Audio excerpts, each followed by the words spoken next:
Hello and welcome back. This is Steve from SkiCoachingOnline, and in this video we're going to have a look at how we ski some bumps with a bit more control.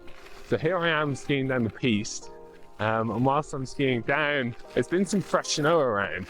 It's quite busy here today, so what you'll find is there's little lumps and bumps all over the mountain. So when we're skiing around, what you can do to help you out is have a look for where the bumps are.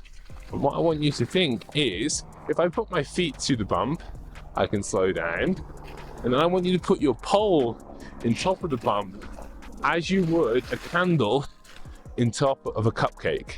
Alright, so as we're skiing around here, I put my feet to the bump, candle in the cupcake. What that can do is that can help keep everything moving down the slope.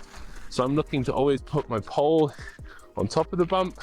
I'm therefore then searching for the next bump. I'm not stuck on the bump I'm on. If I touch this one, I'm already searching for the next one as I go.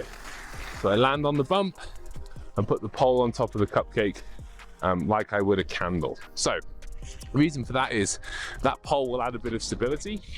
It keeps my eyes looking forward, so then I can process what's coming at me a little bit better. Also, bonus points for the bigger the cupcake, okay, because that will help slow your feet down a little bit more. So as you're skiing around here, have a focus on putting your feet to the bump, and then when you're on there, to help you with a bit of balance, put your pole on top of the bump as you would a candle on top of a cupcake. Try it out when you're next down the hill, let me know how it goes, and I'll catch you in the next one.